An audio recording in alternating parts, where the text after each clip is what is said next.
Hello and welcome back to another LeetCode problem. Today we're going to be doing a common interview question, container with the most water. So you're given an integer array height of length n, and so there's n vertical lines, and you're trying to figure out which two lines do I use to make a container with the most water. So in this example one here, and actually I have it drawn here, is the answer here is actually these two lines. And then the height of the container, if you look from the picture, is actually going to be the height of the lowest line times the width of this whole thing. So the width here is 7.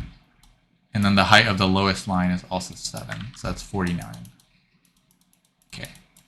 And so how would we do this, right? Like, let's say we have like n lines. How do we do this? Well, it's pretty obvious how the brute force would work. You would just take every combination of lines, calculate an area, and get that.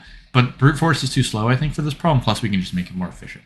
So let's think of what else we can do, and let's think of how we would do that. Okay, well, we're trying to find the distance between every two lines. So maybe we can have something else, and then we can have like we could figure out how to move it. So actually, this problem can be solved using a sliding window technique, and let me show you how.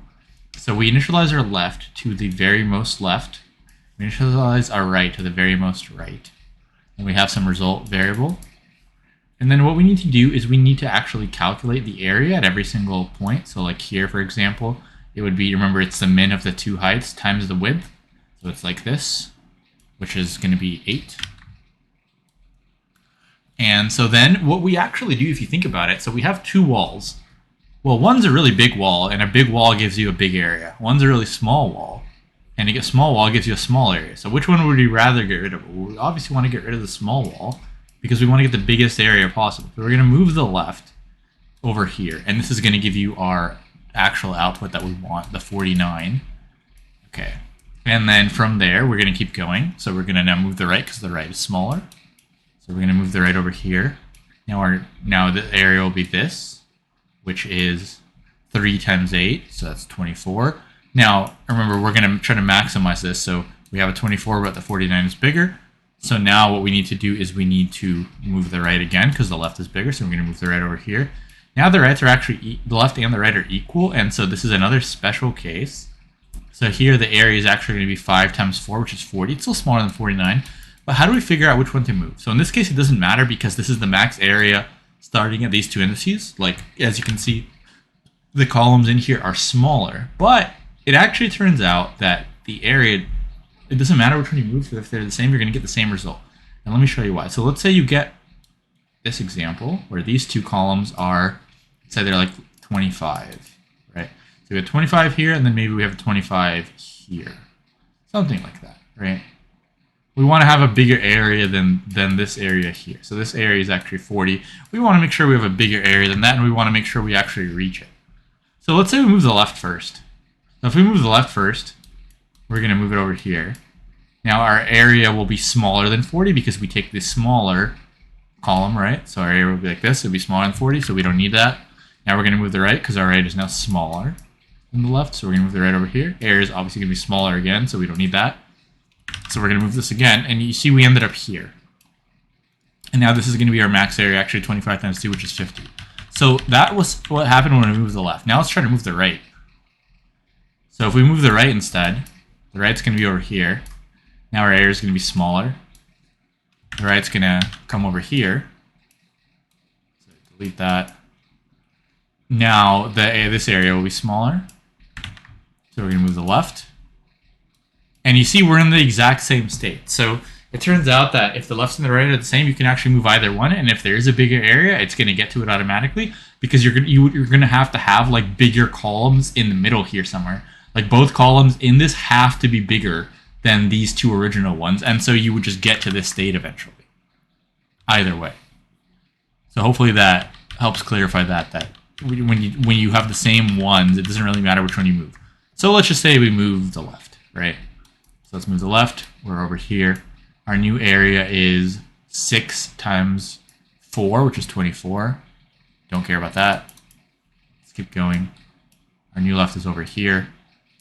Remember, we keep moving the smaller one. Now this is the area here. That is 5 times 2. Oh, we actually skipped one. Sorry. So the left is over here. Now our new area is this, so it's 3 times 2, which is 6. Obviously, don't want that. Keep going. And now our new area here is 5 times 2, which is 10. Don't care.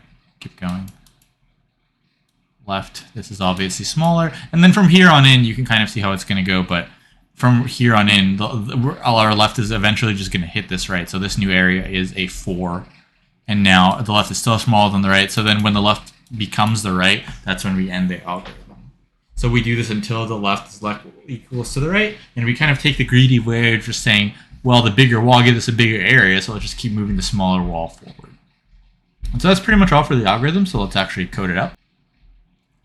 Okay. And so what we need to do is we need to have a left and a right, and they are going to be equals 0.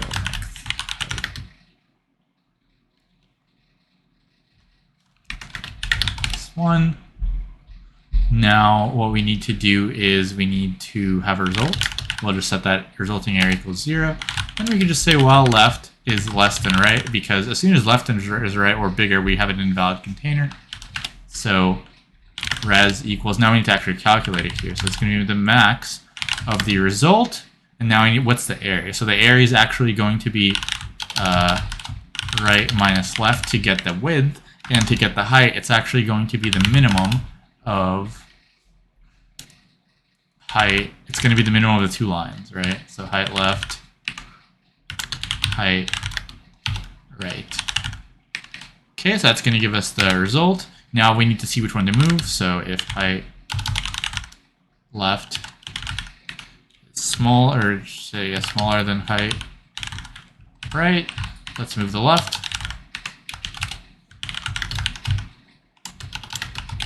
Else, let's move the right. And now we can return the result. Okay, nice. Okay, perfect. So we have a solution here. And now let's think of the time and space. So for the time, we are doing a sliding window technique, such as big O of n. And for the space, we don't have any extra variables. So that's going to be big O of 1. We just have the left and the right and the result. Okay, so that's all for this problem. Hopefully you liked it. It's quite a popular interview problem, so I just wanted to do it. And if you did like the video and subscribe to the channel, it helps grow it a lot. And thanks for watching, and I'll see you in the next video.